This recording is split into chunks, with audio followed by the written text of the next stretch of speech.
Bulletin के आगाज में बात करेंगे मुल्क को दरपेश चैलेंजेस और इमरान खान के गैर जिम्मेदाराना रवैये से मुताल्लिक। मुल्क को माशी बहरान का सामना है, दहशत गर्दी का चैलेंज है। तमाम सियासी जमातें और स्टेक होल्डर्स मिल बैठने को तैयार हैं, मगर साबिक वजीर आजम इमरान खान मुल्क में अफरा तफरी फैलाने के दर पे हैं। Imran Khan all parties conference में बैठने को तैयार नहीं, अलबत्ता मुल्क में अदम इस्तेहकाम का शिकार करने के लिए सड़कों पर आने की तैयारी जरूर कर रहे हैं। इमरान खान ने जेल भरो तहरीक शुरू करने का ऐलान करते हुए कहा है कि कारकुन तैयारी कर लें, सिग्नल दूंगा तो गिरफ्तारियां देंगे। कौम देख रही है कि 90 दिन में इलेक्शन होंगे या नहीं होंगे। इमरान खान ने मजीद क्या कहा है, आपको दिखाते हैं। मैं आज अपने सारे वर्कर्स को, पाकिस्तानी कौम को, आज सबको कहता हूं कि तैयारी कर। हमने जेल भरो तहरीक करनी है। अगर ये समझ रहे हैं कि इस तरह का तशद्दुद करते रहेंगे और चुप करके बैठे रहेंगे, तो हम बेहतर ये है कि बजाय हम तोड़ फोड़ करें और सड़कों पर निकले, हम सारे तैयारी करें जेल भरो तहरीक की। और हम इंशाल्लाह पाकिस्तान के सारे जेलों भर देंगे ताकि इनका शौक पूरा हो जेलों का। मैं कॉल दूंगा, आप सब तैयारी करें, और जैसे मैं आपको सिग्नल करूंगा तो सारे हमारे लोग निकलेंगे और हम अपनी जाके गिरफ्तारियां देंगे। जैसे ही 90 दिन खत्म होंगे तो सारी कौम समझ जाए कि उसके बाद ये आर्टिकल 6 लगेगा हर कोई जो गवर्नमेंट में बैठा होगा। और जो भी ये कोशिश कर रहा है कि किसी तरह इसको आगे खींचा जाए, और वो हमें पता है कौन कोशिश कर रहे हैं, ये खौफजदा इलेक्शन से, इनको पता है कि इलेक्शन में ये जीत नहीं सकते। इमरान खान की जेल की प्लान किया हुआ है कि उसको जेल में डालेंगे। अब जो सारा पाकिस्तान आज पाकिस्तान की अदलिया की तरफ देख रहा है,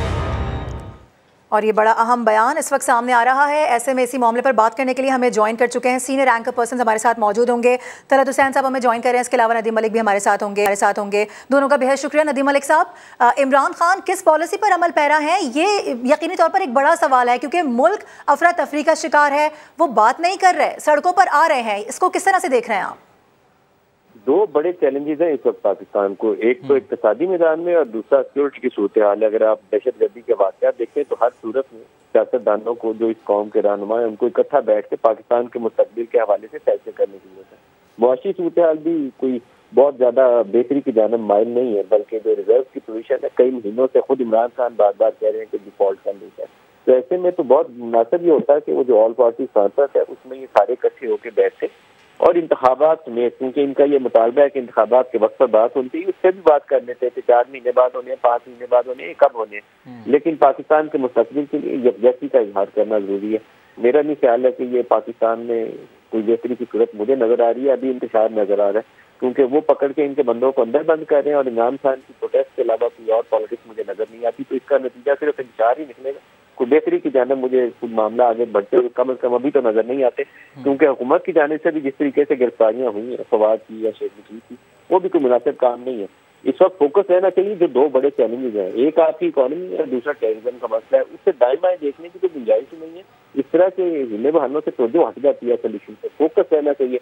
और इमरान खान, मेरा ख्याल है कि स्वाय प्रोटेस्ट की इस वक्त उनके पास और क्या असर नहीं है, क्योंकि उनके ऊपर दबाव बहुत बढ़ रहा है। और दबाव सिर्फ ये नहीं है कि उनके सियासी रहनुमाओं को या उनकी पार्टी के कुछ लोगों को जेल में डाल दिया गया है, दबाव सबसे बड़ा यह है, उन्हें अंदेशा इस बात का है कि आइंदा आने वाले दिनों में खुद इमरान खान को या नाअहली का सामना करना पड़ सकता है या उनको गिरफ्तार किया जा सकता है। तो वो प्रोटेस्ट की तरफ जाएंगे, जितना जल्दी हो सका वो प्रोटेस्ट की तरफ जाएंगे। जी ठीक। तलत हुसैन साहब, ये बताइएगा, दहशत गर्दी की बात की जा रही है, ये रियासत का मसला है, सबका मसला है। अब इस दहशत गर्दी के खिलाफ सब सर जोड़कर बैठ रहे हैं।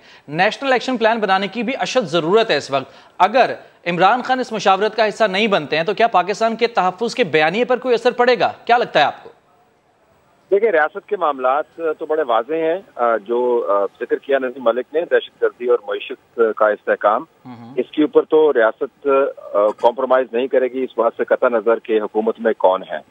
तो मेरा नहीं ख्याल कि किसी सियासी जमात के निकलने की वजह से इस बातचीत में से इस बयानिए पे कोई फर्क पड़ेगा, क्योंकि इसके ऊपर एक कौमी कंसेंसस मौजूद है। आप उसको सियासी प्लेटफॉर्म से एक्नॉलेज नहीं करें, लेकिन हर कोई यही बात कर रहा है कि ये दो की चैलेंजेस हैं। तो मुझे लगता है ये कि इमरान खान बुनियादी तौर पर 3-4 काम करना चाह रहे हैं। एक तो ये कि उनको जो बैकफुट पे डाला गया हुकूमत की तरफ से, उनकी नजर में जब उनको ऑल पार्टीज कॉन्फ्रेंस के अंदर दावत दी गई, और उससे पहले कल जो पेशावर के अंदर एपिक्स कमेटी की मीटिंग थी उसमें उनकी पार्टी को नुमाइंदगी की दावत दी गई, तो वो बैकफुट पे चले गए, क्योंकि ये मामला ऐसा है, इसके ऊपर अगर वो इज्तनाब बरतते तो फिर सब लोग ये कहते हैं जी ये तो कौमी मामला है, रियासत का मामला है, आप इस पर क्यों हिस्सा नहीं बन रहे। तो एक तो उन्होंने उस बैकफुट पे जाने के बाद अपने लिए सियासी स्पेस क्रिएट करनी है और उन्हें कोई ना कोई जिसको हम कहते हैं नया शोशा छोड़ना है। तो आज उन्होंने एक नया शोशा छोड़ा। दूसरा ये कि इमरान खान को लग रहा है कि आने वाले दिनों में केसेस के नताइज निकलेंगे उनके खिलाफ, और इमरान खान का तो बड़ा वाज़ेह है कि अगर मेरे ऊपर डिस्क्वालिफिकेशन लागू होती है या मुझे जेल भिजवाने की कोशिश की जाती है तो फिर सारों को जेल में होना चाहिए और मैं एक ऐसा हंगामा खड़ा करूं कि मेरा केस जो है उसका मेरिट तितर बितर हो जाए। तलत हुसैन साहब, कता कलामी की माजरत आप जेलों के हवाले से बात कर रहे हैं कि गिरफ्तारियां दी जाएंगी, इस तमाम तर मामले पर हमें ज्वाइन कर चुके हैं अता तारड़ साहब भी, उनका कमेंट भी ले लेते हैं। सर बहुत शुक्रिया वक्त देने के लिए। आप कहिएगा इमरान खान एपीसी में तो नहीं आ रहे हैं, एपीसी में आने के लिए वो तैयार नहीं है, लेकिन सड़कों पर जाकर गिरफ्तारियां देने के ऐलानात वो कर रहे हैं, तो इसको किस तरह से देख रहे हैं आप? देखिए, जो मुल्क के इस वक्त हालात हैं, अगर मुल्क की सालमियत की बात है और एक जो दहशतगर्दी की लहर है उसकी बात है, तो इमरान खान साहब को दानिशमंदी का सबूत देना चाहिए था, पॉलिटिकल मैच्योरिटी का सबूत देना चाहिए था और इस प्रोसेस का हिस्सा बनना चाहिए था। मैं समझता हूँ इंतहाई अफसोसनाक उनका रवैया है। और देखिए ये हुआ कैसे, इसको मत भूलिए कि सीटीडी डिपार्टमेंट या पुलिस डिपार्टमेंट खैबर पख्तूनख्वा पिछले 10 साल किसकी हुकूमत थी, कौन हुकूमत करता रहा। हम शोहदा की कुर्बानियों को सलाम पेश करते हैं, मगर देखिए एक पॉलिसी लेवल होता है, एक कैपेसिटी बिल्डिंग होती है। पिछले 10 साल कितनी एपेक्स कमेटी की मीटिंग की गई। हम जब पंजाब में गवर्नमेंट में थे, मुझे याद है कि शहबाज शरीफ साहब कोर कमांडर के साथ, डीजी रेंजर्स के साथ, पुलिस के साथ, सीटीडी डिपार्टमेंट की कैपेसिटी बिल्डिंग की गई। हर दूसरे दिन एपेक्स कमेटी की मीटिंग होती थी, छोटी से छोटी चीज पर तवज्जो दी जाती थी। तो ये जो दहशतगर्दी की लहर आई है, इसमें बहुत बड़ा हाथ मौसूफ का है, जो इस वक्त खुद इसमें शरीक इस प्रोसेस में होने को तैयार नहीं है। सारी तबाही फैला के किसने मुआहदे किए थे इनको छोड़ने के लिए, जो जेलों के अंदर बंद थे दहशतगर्दी के सारे जो मुलजिम थे, और उसके बाद मुआहदे करके उनको छोड़ के आपने लॉ एंड ऑर्डर पे तवज्जो नहीं दी 4 साल। And now you have the guts and the audacity कि आप कहते हैं कि हम इस प्रोसेस में शरीक नहीं होंगे, हम जाएंगे नहीं, हम बैठेंगे नहीं एपीसी में, आपकी मर्जी है। मगर ये जेल भरो तहरीक पे किसी ने इनको बहुत बेवकूफ बनाया है। जेल भरो तहरीक का मतलब ये है कि जितने ज़ेरे इल्तवा या ज़ेरे समात मुकदमात हैं, इन तमाम मुकदमात में जो दरख्वास्त जमानत है, जो जमानत की दरख्वास्तें इन्होंने दी हुई हैं, वो सारी विड्रॉ करनी पड़ेंगी। क्या इमरान खान साहब जो कि 2 जगह FIA में फॉरेन फंडिंग की FIR दी है, इस्लामाबाद में और लाहौर में, क्या वो दोनों केस वापस लेने को तैयार हैं? क्या वो साइफर वाले केस में जब बेल पे हैं वो केस वापस लेने को तैयार हैं? क्या शेख रशीद जो हैं वो जमानत के लिए दोबारा अप्लाई नहीं करेंगे? क्या फवाद चौधरी दोबारा जेल जाएंगे? बात यह है कि ये पॉलिटिकल स्नो ग्रेडिंग वैसे ही है जैसे सिविल डिसोबीडियंस की, सिविल नाफरमानी की कॉल दी थी 2-3 बेल दिला के। ये एक फनकार है, ये एक नासरबाज है, ये एक फ्रॉड आदमी है जिसने पाकिस्तान को तबाही के धाने पे खड़ा कर दिया और अब भी बात नहीं आ रहा। इसका सिर्फ मकसद हुसूल इक़्तिदार है कि मैं इक़्तिदार में हूँ तो सब ठीक है, मैं इक़्तिदार में ना हूँ तो खुदा ना खास्ता पाकिस्तान को भी नुकसान पहुंचे, तो इसमें काबिल कबूल है। मैं समझता हूँ ये शर्मनाक है और इसको शर्म से डूब मरना चाहिए सारी बात। सही, ठीक है सर, बहुत शुक्रिया हमारे साथ आप मौजूद थे और बड़े ज़बरदस्त पॉइंट्स आपकी जानिब से रेज़ किए गए हैं। यही तमाम तर सवालात यकीनी तौर पर आवाम भी उनसे कर रहे हैं। हमारे साथ मौजूद थे अता तारड़ साहब, इसके अलावा तलत हुसैन, इसके अलावा नदीम मलिक साहब ने भी हमें ज्वाइन किया। तीनों का बेहद शुक्रिया। PDM के सरबराह मौलाना फजलुर रहमान ने वज़ीर आज़म शहबाज शरीफ से मुलाकात की और कौमी असम्बली के ज़िमनी इंतखाबात में हिस्सा न लेने का मशवरा दे दिया है। शहबाज शरीफ और मरियम नवाज की मुलाकात में पार्टी के नाराज रहनुमाओं को मनाने का फैसला किया गया है। इसी पर रिपोर्ट तैयार की है अब्बास नकवी ने, आपको दिखाते हैं। लाहौर में 2 बड़ों की बड़ी मुलाकात। PDM के सरबराह मौलाना फजलुर रहमान वज़ीर आज़म से मिलने उनकी रिहाइशगाह पहुंचे। मौलाना ने शहबाज शरीफ को PDM की जानिब से ज़िमनी इंतखाबात में हिस्सा न लेने का मशवरा दे दिया। कहा अमनो अमान और इक्तसादी सूरत हाल को देखते हुए ही इलेक्शन कमीशन को इंतखाबात की तारीख देनी चाहिए। शहबाज शरीफ ने कहा तामीरी सियासत पर यकीन रखते हैं, ये वक्त तकरीबी सियासत का नहीं। APC में तमाम जमातों को इलेक्शन और मईशत समेत तमाम कौमी अमूर पर मुतफ़िका लाएमल इख्तियार करना चाहिए। नून लीग की चीफ ऑर्गेनाइजर मरियम नवाज ने भी शहबाज शरीफ से मुलाकात की, जिसमें पार्टी की तंजीम साजी और वर्कर्स कन्वेंशन पर मुलाकात हुई। शहबाज शरीफ और मरियम नवाज की मुलाकात में शाहिद खाकान अब्बासी के तहफुजात दूर करने और नाराज रहनुमाओं को मनाने का फैसला भी किया गया। अब्बास नकवी, समा, लाहौर। और एक और अहम मामला ये भी है कि इलेक्शन कमीशन को धमकियां देने का मुकदमा फवाद चौधरी की मेडिकल रिपोर्ट सामने आई है, जिसमें लिखा गया है कि हो सकता है गिरफ्तारी के वक्त फवाद चौधरी ने अल्कोहल पी रखी हो। मेडिकल रिपोर्ट की रोशनी में पुलिस मजीद दफात का इजाफा करेगी, ये भी कहा गया है। इलेक्शन कमीशन को धमकियां देने का मुकदमा, ऐसे में फवाद चौधरी की मेडिकल रिपोर्ट जो सामने आई है उसके मुताबिक आपको बता दें कि उसमें लिखा गया है कि हो सकता है फवाद चौधरी ने अल्कोहल पी हो। मेडिकल रिपोर्ट की रोशनी में पुलिस की जानिब से मजीद दफात का इजाफा किया जाएगा। और अब ये खबर है कि सरबरा अवामी मुस्लिम लीग शेख रशीद के जिस्मानी रिमांड की दरखास्त मुस्तरद कर दी गई है। 14 रोज के लिए अडयाला जेल भेज दिया गया है। कराची में दर्ज मुकदमे के लिए सिंध पुलिस को राहदारी रिमांड भी ना मिला। शेख रशीद की दरखास्त जमानत पर पीर के लिए नोटिस जारी कर दिए गए हैं। मजीद तफसीलात इस्लामाबाद से असलम खोखर की रिपोर्ट में। शेख रशीद की 2 रोजा जिस्मानी रिमांड खत्म होने पर जुडिशल मजिस्ट्रेट उमर शब्बीर के सामने पेशी। साबिक वजीर दाखिला ने पुलिस पर इल्जामात की बूछाड़ कर दी। कहा, मुझे नामालूम जगह पर ले जाकर बयान लिया गया, सियासी सवालात पूछे गए, आंखों पर पट्टी और कुर्सियों से बांध कर रखा गया। तफ्तीशी से पूछे कि मुझे 6 घंटे किसके हवाले किया गया। शेख रशीद की दुहाई पर जज ने हथकड़ी खुलवा दी। अफसर ने मौका अपनाया, शेख रशीद का फोटोग्रामेटिक टेस्ट करवाना है, मजीद जिस्मानी रिमांड दिया जाए। शेख रशीद के वकला ने वही बातें की जो शेख रशीद खुद कर चुके थे। अदालत ने जिस्मानी रिमांड की सजा मुस्तरद कर दी। 14 रोजा जुडिशल रिमांड पर जेल भिजवाने का हुक्म दिया। मीडिया से गुफ्तगू में शेख रशीद ने इल्जाम तराशी जारी रखी। अगर मैं कराची जाते कत्ल हो गया, असद जरदारी, राना सनाउल्ला, मोहसन नकवी, शहबाज शरीफ, 5 आदमी और बिलावल मेरे कातिल होंगे। शेख रशीद के खिलाफ कराची में दर्ज मुकदमे के लिए सिंध पुलिस की राहदारी रिमांड की दरखास्त भी जुडिशल मजिस्ट्रेट ने खारिज कर दी। सरबराह अवामी मुस्लिम लीग की दरखास्त जमानत पर अफ्रीकैन को पीर के लिए नोटिस जारी कर दिए गए। और पेशावर में 100 लोग शहीद हो गए, लेकिन तहरीक इंसाफ का कोई रुकन नमाज जनाजा में नहीं आया। गवर्नर खैबर पख्तूनख्वा गुलाम अली की गुफ्तगू बोले, सूबे में इलेक्शन कराने के लिए तैयार हैं, लेकिन सिक्योरिटी का मसला है।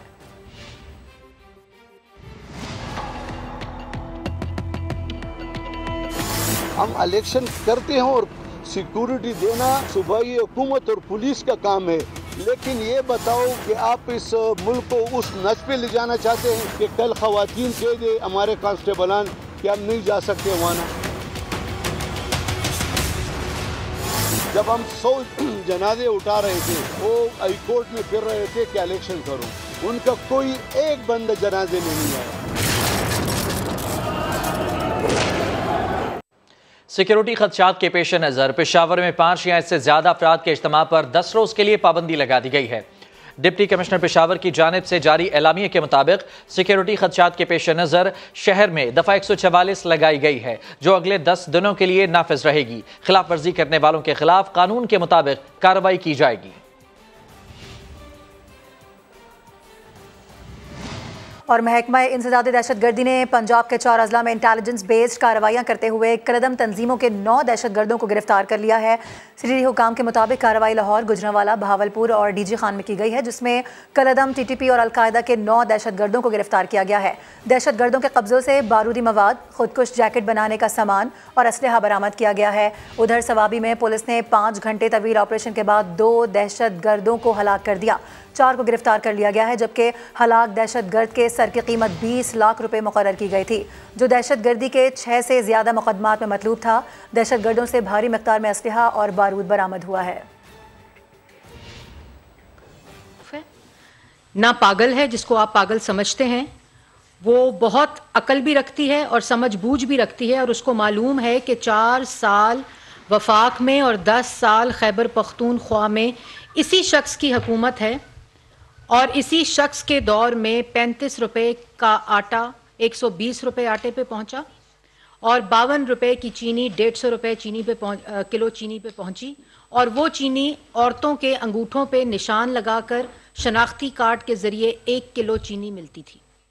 ये वही शख्स है जो कहता था कि मैं रात को सोया हुआ था, सुबह टीवी से पता चला कि डॉलर बढ़ गया है। ये वही शख्स है जिस वक्त ऑपोजिशन ये कहती थी कि मिसाके मईशत करो और IMF को जो मुल्क की मईशत को IMF के हवाले कर रहे हैं वो ना करें और ऐसा मुआहदा ना करें जिससे पाकिस्तान की आवाम महंगाई के समुंदर में डूब जाए। ये वही शख्स है जिसने 25,000 अरब के कर्जे पाकिस्तान के जो 75 साल तारीख के थे और सिर्फ 4 साल में उसको 45,000 अरब के ऊपर लेकर गया। ये वही शख्स है जो आज जेल भरो तहरीक का नारा लगा रहा है, जिसने सारी ऑपोजिशन को और मीडिया को ना सिर्फ जेलों में डाला बल्कि हरासमेंट की और जो जेलों के अंदर सजाए मौत की चक्कियों में डाला और एक दफ्तर बनाया प्राइम मिनिस्टर हाउस में जो हर रोज ये अपडेट देता था कि आज किसने क्या खाया है, सर्दी में किसको कंबल दिया है, नमाज के लिए किसको कुर्सी दी है कि नहीं दी है। सिर्फ अपडेट, वो जो एसेट मेकिंग यूनिट था उसकी सरबराही में जेलों से सिर्फ ये अपडेट आती थी कि आज किस ऑपोजिशन लीडर या सियासी मुखालफीन के खिलाफ जेल में क्या सलूक हुआ है। और अगर अपनी हदायत के और डायरेक्शन के मुताबिक जरा भी सलूक मुख्तलिफ होता तो फिर अगले दिन का बंदोबस्त किया जाता था। ये वही शख्स है जिसने अमेरिका जाकर उस प्लेटफॉर्म को इस्तेमाल किया और ये कहा था कि मैं जाकर नवाज शरीफ का AC बंद करूंगा। वो शख्स है जिसने शहबाज शरीफ ने यह दरख्वास्त दी कि मेरी कमर में दर्द है तो मुझे नमाज पढ़ने के लिए कुर्सी दी जाए, तो उस दिन जो कुर्सी मौजूद भी थी वो भी छीन ली। ये वो शख्स है जो जेल भरो तहरीक की बातें कर रहा है। तो इमरान खान साहब, अगर इस मुल्क में मईशत और पाकिस्तान की आवाम मुश्किल में है तो उसके ज़िम्मेदार आप हैं और ये पाकिस्तान की आवाम जानती है। 2016 में IMF को खुदा हाफिज कह दिया गया था। पाकिस्तान का पहला तारीखी प्रोग्राम था जिसको वाइंड अप करके उसको बाय बाय कर दिया था और मुल्क की मईशत को इस्तेकाम दिया था। और आज अगर बिजली, और हमें मालूम है, हमें इस चीज़ की तकलीफ है कि पाकिस्तान की आवाम आज मुश्किल में है, बिजली के बिल देने की मुश्किल में, गैस के बिल देने की मुश्किल में, महंगाई की वजह से मुश्किल में। लेकिन ये मुश्किल IMF का वो मुआहदा है जिसके ऊपर इमरान खान के दस्तखत हैं, और अगर हम उस मुआहदे से इख्तलाफ करते हैं या उसको नहीं मानते तो मुल्क डिफ़ॉल्ट की तरफ जाता है, जिसकी कोशिश मार्च 2021 में इमरान खान ने की। जब वोट ऑफ नो कॉन्फिडेंस कामयाब हो रही थी उस वक़्त ये खिलाफ वर्जी IMF के प्रोग्राम की और मुल्क की क्रेडिबिलिटी को दफन किया, जिसकी वजह से IMF के मुआहदे पे आज हमें अमल करना पड़ रहा है। ये इमरान खान के दस्तखत शुदा मुआहदा है और आप सिर्फ नज़र हटाने के लिए, लोगों को डाइवर्ट करने के लिए अटेंशन, जो खैबर पख्तूनख्वा 10 साल आपकी हुकूमत रही और दहशत गर्दी का कोई भी इंतज़ाम नहीं किया गया। खैबर पख्तूनख्वा की पुलिस को, खैबर पख्तूनख्वा में रेंजर्स को, खैबर पख्तूनख्वा की अवाम को और खैबर पख्तूनख्वा में अफवाज पाकिस्तान के उन सिपाहियों को आपकी नालायकी, आपकी नाअहली और आपकी दहशत गर्दी को फ़रोग देने की सोच ने आज उस नहज पर खड़े कर दिया है कि आप कैसे आते हैं एपेक्स कमेटी में। आप कहते हैं हमारी केसेस शुरू किए हुए हैं इसलिए हम एपेक्स कमेटी में नहीं आते। आप इसलिए एपेक्स कमेटी में नहीं आते, ये आवाम को पता होना चाहिए कि 471 अरब रुपया जो दहशत गर्दी की मद में सूबे में गया, उसकी सूबे के अंदर दहशत गर्दी के मुकाबले के लिए, उसके इंफ्रास्ट्रक्चर के लिए, उसकी कैपेसिटी बिल्डिंग के लिए, काउंटर टेररिज्म डिपार्टमेंट CTD जिसको बोलते हैं, किसी फोरेंसिक लैब के लिए दहशत गर्दी या पुलिस की कैपेसिटी बिल्डिंग या उसके इक्विपमेंट के लिए इस्तेमाल नहीं हुआ। तो उसका जवाब कैसे देते? 2016 से 18, 18 से 19, 19 से 20, 20 से 21, 7-7 अरब, 8-8 अरब, 9-9 अरब, 10-10 अरब, 11-11 अरब सूबे को दिया गया। 1% डिविजिबल पूल NFC के अंदर सूबे को दिया गया फाटा मर्जर के बाद के वहाँ दहशत गर्दी के खिलाफ जितनी नेशनल एक्शन प्लान के अंदर और नेशनल इंटरनल सिक्योरिटी पॉलिसी के अंदर और काउंटर टेररिज्म के अंदर जो जो इंफ्रास्ट्रक्चर बनाना था, जो बाकी तमाम सूबों में बनाना था, जिस तरह पंजाब के अंदर शहबाज शरीफ वजीर आला पंजाब ने फोरेंसिक लैब बनाई, CTDs बनाई, पुलिस की कैपेसिटी बिल्डिंग की, पुलिस के अंदर को जो इक्विपमेंट्स चाहिए थे, जो रेंजर्स को चाहिए थे, जो CTDs की फोर्स को चाहिए थे, फोरेंसिक लैब बनाई। वो तमाम चीज़ें इंफ्रास्ट्रक्चर की अदम मौजूदगी की वजह से आज वो सूबा कमज़ोर है तो दहशत गर्द उस पर हमला करते हैं। और इसी नालायकी नाअहली की वजह से पूरे मुल्क के अंदर जो दहशतगर्दी ख़त्म कर दी गई थी, नवाज शरीफ ने नेशनल एक्शन प्लान, जब ये बाहर बैठा गालियां दे रहा था, इसको टेबल पर बुलाया और कहा कि इस मुल्क की खातिर, दहशतगर्दी की जंग की खातिर आप हमारे साथ टेबल पर बैठें, और 2018 में इस दहशतगर्दी के नासूर को ख़त्म किया था। एक एपेक्स कमेटी की मीटिंग नहीं की इस शख्स ने, एक नेशनल एक्शन प्लान की मीटिंग नहीं की इस शख्स ने, और जेल भरो तहरीक की वो डाइवर्ट करते हैं। जेल भरो तहरीक कौन बात कर रहा है?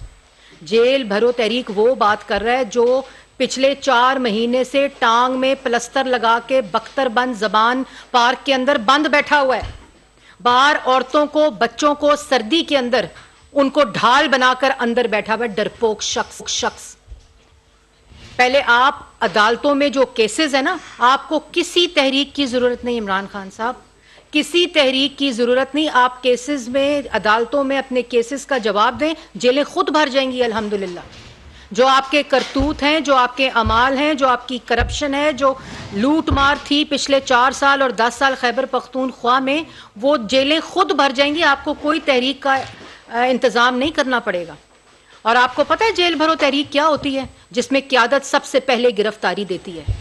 क़यादत अपने घर में छुपकर बीमारी का बहाना लगाकर नहीं बैठी होती और कारकुनों को कहती है गिरफ्तार। और ये मैं पाकिस्तान तहरीक इंसाफ के कारकुनों से भी बात कर रही हूँ। ये आपको ढाल बना रहा है शख्स, ये अपनी गंदी सियासत, बदबूदार सियासत और 4 साल जो लूट मार की है, उसको बचाने के लिए, उसको छुपाने के लिए ना अदालतों में पेश होता है और ना अपने जवाबात देता है, और आपको कहता है जेलों में जाओ। और वो लोग जो 2 दिन जेल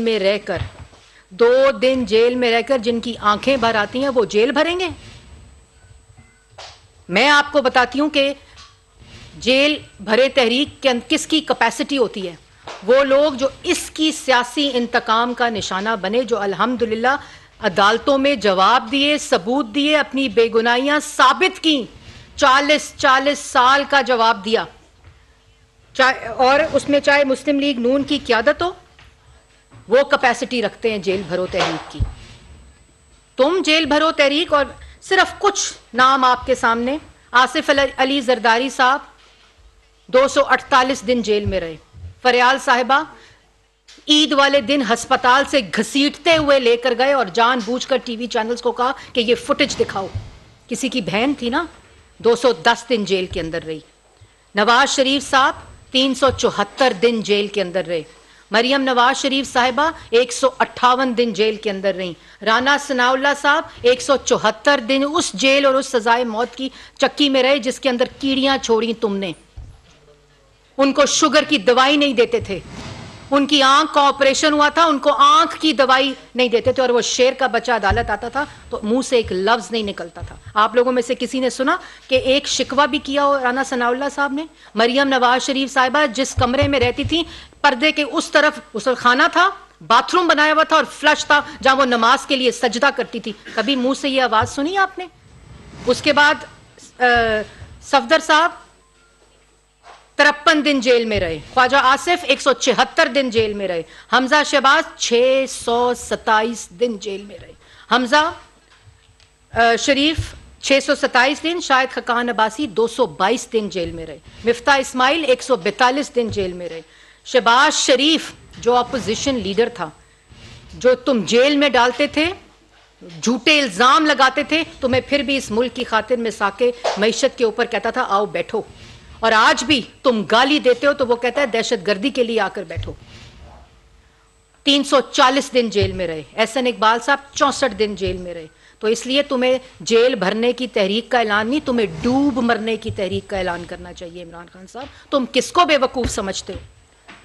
तुम सिर्फ जेल भरने की तहरीक, वो लोग, अगर तुम वाकई जेल भरो तहरीक, जो ना तुम में अहलियत है, ना तुम में काबिलियत है, ना तुम में हौसला है, एक डरपोक शख्स, जैसे मैंने पहले कहा कि बख्तर बंद जबान पाक के अंदर 4 महीने से टांग का बहाना लगाकर बैठा हुआ है, वो कहता है जेल भरो तहरीक। और उस पे साद रफीक साहब 462 दिन जेल में रहे। सलमान रफीक साहब, कमरुल इस्लाम, मैं किस किस का नाम लूं ये। और फिर मीडिया, मीर शकीलुर रहमान को जेल में डाला सिर्फ ये मैसेज देने के लिए कि अगर मीर शकीलुर रहमान जेल में जा सकता है तो मीडिया का हर शख्स जेल में जा सकता है। आज गलत मुआवजा किया जाता है। वो सहाफी जो कारकुन है दूसरी जमातों के, वो सहाफत नहीं होते। वो कहें कि हमने पीटीआई ज्वाइन कर ली है। मीडिया की बच्चियों के घर के बाहर अगवा कर दो, पेट में गोलियां मार दो, पसलियां तोड़ दो, नाक की हड्डियां तोड़ दो, कलम छीन लो। इरफान सदीकी साहब को जेल में डाला। मैं हर दफा कहती हूं कि उनको जेल में डाला, खुशी खुशी हंसते हंसते जेल में गए, और जिस दिन रिहाई और बेल कराई उन्होंने, बेल हुई उनकी अदालत से, जिस दिन उनकी बेल हुई उस दिन उनको जेल के फ्रंट डोर से बाहर नहीं आने का हौसला दिया गया। उनको मोटर बाइक पे बिठाकर पिछले दरवाजे से हडियाला के एक पेट्रोल पंप पे छोड़ दिया गया। ये है वो तमाम चीज़ें जो पाकिस्तान की आवाम को पता है। कोई 2-2 दिन जेलों में रहकर बाहर आके आंखें नहीं भरता था, और जिनकी आंखें 2 दिन जेलों में रहकर भरती हैं वो जेल भरो तहरीक में हिस्सा नहीं लेते, वो जेलें नहीं भरते। और फिर आखिर में मैं, इससे पहले कि फैसल आपसे बात करे, आपको जवाब देना पड़ेगा। मईशत की तबाही का देना पड़ेगा, मुल्क के अंदर दहशत गर्दी का देना पड़ेगा। आपको ये जवाब देना पड़ेगा कि आपने खैबर पख्तूनख्वा के लोगों को क्यों दहशत गर्दों के हवाले किया, क्यों आपने उनके दफ्तर खुलवाए, क्यों आपने वो तमाम काउंटर टेररिज्म डिपार्टमेंट्स के इंतजामात नहीं किए, पुलिस को इक्विप नहीं किया। आज हमारे पुलिस वाले हथेली के ऊपर रख कर शहादतें देते हैं सिर्फ खैबर पख्तूनख्वा और पाकिस्तान की आवाम के हिफाजत के लिए। हमारे सरों का ताज है वो, लेकिन उनकी हिफाजत और उनको तहफ़्फ़ुज़ आपने देना था। पाकिस्तान को दहशत गर्दी के खिलाफ तहफ़्फ़ुज़ आपने देना था, क्योंकि आप उस कुर्सी पर, उस इक़्तिदार पर मुसल्लत थे। ये आपकी जिम्मेदारी थी। आज हफ्ता पहले आपकी हुकूमत खत्म हुई है खैबर पख्तूनख्वा में, और सवाल का जवाब पूछते हो बेशरम आदमी दूसरों से कि दहशत गर्दी बढ़ रही है। रजीम चेंज की बात करते हो कि हमें इसलिए धमकाया जा रहा है, हमें इसलिए डराया जा रहा है, हमें इसलिए खौफ में मुब्तला किया जा रहा है कि हम रजीम चेंज की बात करते हैं। वो रजीम चेंज जो मोहसिन नकवी ने की थी आपके मुताबिक। आपने कहा कि मोहसिन नकवी ने मेरी गवर्नमेंट बदली थी, जो अमेरिका से शुरू हुई, साइफर से शुरू हुई, जिसके खिलाफ खेलना था। उसके बाद वो पहुंची शहबाज शरीफ पे, उसके बाद वो पहुंची आर्मी चीफ बाजवा साहब पे, जिनको आपने बंद कमरे में एक्सटेंशंस दी, और आपने कहा, ये कहते थे एनआरओ दे दो, तो उसको एनआरओ दे, जो कहता था एनआरओ दो, उसको एक्सटेंशन दे रहे थे। इसलिए 2 बातें, मईशत का जवाब भी देना पड़ेगा, इस महंगाई का जवाब भी देना पड़ेगा, मुल्क के अंदर जो बढ़ती हुई दहशत गर्दी है उसका जवाब भी देना पड़ेगा, मुल्क को IMF के हवाले करने का जवाब भी देना पड़ेगा। बाकी मैं एक बात, आप कहते हैं ना अदालत देख रही है, अदालतों की तरफ अवाम देख रही है, ये बात अभी इमरान खान साहब ने अपनी उसी तकरीर में कही, तो बिल्कुल अवाम अदालतों की तरफ ही देख रही है जहां आपको ऐसे रिलीफ मिल रहा है, द फास्टेस्ट रिलीफ। और अगर मैंने उस दिन भी कहा था, अगर इलेक्शन कमीशन को गाली दी जाएगी तो ये कहीं रुकेगा नहीं मामला।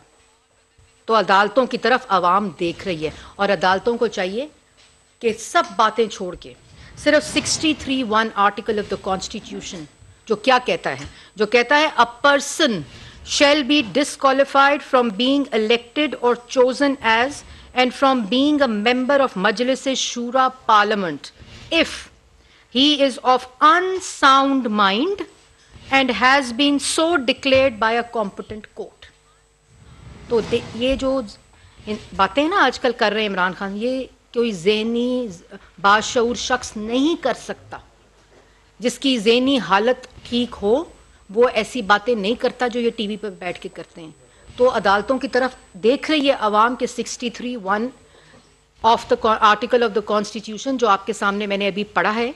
इसके मुताबिक इमरान खान साहब fit for the being a member of the मजलिस-ए-शूरा पार्लियामेंट नहीं है। इसलिए ये बड़के मारने से बेहतर है ये बातें करने से जेल भरो तहरीके। अगर जेल भरो तहरीक पे आप सीरियस हैं तो पहले उन बच्चों को, औरतों को जमान पार्क से हटाएं, वो रास्ते बंद करें जो आपने बंद किए हैं ताकि कोई जमान पाक ना आ सके। अदालतों में जाके अपने केसेस का जवाब दें, जेलें खुद भर जाएंगी। और सबसे इंपॉर्टेंट बात, जितनी बेल्स और बिफोर अरेस्ट बेल्स के लिए आपने और आपके लोगों ने अप्लाई किया हुआ है वो सब सरेंडर कर दें। आप कहें कल सुबह कोर्ट्स में जाकर कि हम कोई बेल नहीं कराएंगे, हम किसी किस्म की बेल बिफोर अरेस्ट भी नहीं कराएंगे, और जितनी बेलें इस वक्त कोर्ट्स में हम वापस लेते हैं, तो फिर पाकिस्तान की आवाम आप पे यकीन करेगी। लेकिन पाकिस्तान की आवाम आप पे यकीन इसलिए नहीं कर सकती क्योंकि वो आज तक 90 दिन में करप्शन खत्म करने का, 1 करोड़ नौकरी, 50 लाख घर और मुल्क के अंदर से जो महंगाई है उसको कम करने का इंतज़ार कर रहे हैं। आपका बहुत शुक्रिया। बिस्मिल्लाहिर्रहमानिर्रहीम। कल एक एपेक्स कमेटी की मीटिंग पेशावर में हुई जिसमें वज़ीर-ए-आज़म साहब ने, मियां शहबाज शरीफ साहब ने उसको चेयर किया, जिसमें तमाम सिक्योरिटी फोर्सेस के इदारे, सियासी जमातें जो पार्लियामेंट में है या पार्लियामेंट से बाहर है, तमाम सियासी जमातें जो कि क़ौम और पाकिस्तान में मैटर करती हैं, सबको दावत थी। सारी जमातें आईं। हमें इस पर भी खुशी हुई कि जो शख्स ये भी कहता है कि हम APC में नहीं आएंगे या नाम कोई ऐसे दिए हैं, कल उनकी जमात के वज़ीर-ए-आज़म आज़ाद कश्मीर ने और वज़ीर आला गिलगित बल्तिस्तान ने भी उसमें शिरकत की। अच्छी बात है, खुशाइन बात है सियासियों के लिए। वो ना भी करते हैं और हाँ भी करते हैं। ना करते कि नहीं आएंगे और मतलब है कि वहाँ पर आ भी जाते हैं, तो अच्छी बात है, हम इस पर उस पर तंज़ नहीं करेंगे। अगर पाकिस्तान की इकॉनमी के लिए, दहशतगर्दी के ख़िलाफ़ जंग में अमन अमान कायम करने के लिए अगर हम वन पेज पर हो हम सब, तो मेरे ख्याल में अच्छी बात है। कल की ब्रीफिंग में हमें ये भी पता चला, जिस तरीके से IG खैबर पख्तूनख्वा ने हमें ब्रीफिंग दी, ये वो IG खैबर पख्तूनख्वा हैं जो कि इनकी हुकूमत में ही इनको लगाया गया था, चेंज नहीं हुई अभी तक। उन्होंने हमें अपने मसाइल से आगाह किया, जिस तरीके से उन्होंने बताया कि फोरेंसिक लैब के मुतालिक बताया, इक्विपमेंट के मुतालिक बताया, जो अभी बताया कि 471 रुपये जो वफाकी हुकूमत ने दिए थे, उसके अलावा भी जो दहशतगर्दी के ख़िलाफ़ जंग थी, जिस वक्त हमने NFC अवार्ड किया था, उसमें जो है सालाना तकरीबन उनको जो है वो 70 रुपये जो है वो इजाफी मिल रहे थे, और उस वक्त तक मिलेंगे जब तक नया NFC अवार्ड नहीं होता। तो ये पता नहीं है कि ये पैसे इमरान खान साहब की हुकूमत ने कहाँ किए। और दूसरी बात यह है कि एक सेफ सिटी का प्रोजेक्ट उन्होंने शुरू किया था, जिसकी उसके बाद जो है उसकी इंक्वायरी जो है हमारी प्रोविंशियल इंस्पेक्शन टीम जो है उन्होंने की थी, और आज भी वो चीफ सेक्रेटरी की ऑफिस में पड़ी हुई है, जिसमें बताया गया कि 150 मिलियन का उसमें गबन हुआ है। मैं इस वक्त निगरान हुकूमत खैबर पख्तूनख्वा से कहूँगा कि इनके जो रिकॉर्ड हैं, इनकी जो दास्तानें हैं, सिर्फ ये नहीं, बाकी जिस तरीके से इन्होंने सूबे को बर्बाद और तबाह किया, एक बदअमनी का कैंसर खैबर पख्तूनख्वा में इन्होंने फैलाया। ये वो शख्स था जिसने कहा था कि मैं अफगानिस्तान से 40,000 लोगों को यहाँ पर आबाद करना चाहता हूँ, जिसमें 10,000 लोग जो हैं वो अस्करियत पसंद हैं। ये वही शख्स है जिसने यहाँ पर जो है जिस तरीके से वहाँ पर मज़ाकरात किए, और ये गारंटर कोई पता नहीं था कौन गारंटर था, जो आज वहाँ पर जो बदअमनी खैबर पख्तूनख्वा में फैल रही है वो सारा जो है इनका करता जाता है। एक दिन में बदअमनी नहीं फैलती। हम पिछले 6 महीने से बार बार कह रहे थे कि खैबर पख्तूनख्वा में बदअमनी ज़ोरों पे है, लेकिन बात नहीं सुनी जा रही थी। और आप देखें कि जो एक अफसोसनाक वाक़या पेशावर पुलिस लाइन में हुआ, आज इन्होंने हमें बदअमनी का एक कैंसर छोड़ के गए हैं। वफाकी वज़ीर इत्तलात मरियम औरंगज़ेब और वज़ीर आज़म के मुआविन ख़ुसूसी फैसल करीम कुंडी अहम प्रेस कॉन्फ्रेंस कर रहे हैं।